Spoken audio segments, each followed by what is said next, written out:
Hello guys, how are you? Hope you all are doing well. Today I'm back with one of the most interesting video. In this video tutorial guys, we will learn on your Android phone how to connect multiple or two Wi-Fi network at same time for better internet connectivity on your Android phone. Okay, so for this guys, you don't need to do any extra hard work or you don't need to download any extra third-party app software on your phone. Just simply open the phone settings. Okay, after opening the phone settings, open the Wi-Fi like this. Okay, and here you can get the option Wi-Fi assistant. Just open it, and here you can get the option dual Wi-Fi acceleration.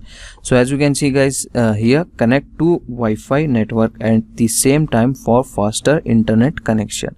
Just tap on it and enable this option. Now you need to connect to Wi-Fi network on your phone, okay, to use this feature. So for now I have connected only one Wi-Fi network. So if you want to connect another one, just connect the network, add the password, enter the password, and go ahead. You can use the dual Wi-Fi acceleration on your Android phone with this help of option feature. Okay, so that's it today guys, a short and very simple video. Hope you enjoy this. If you enjoy, please guys like, share and subscribe to our channel. Thank you very much.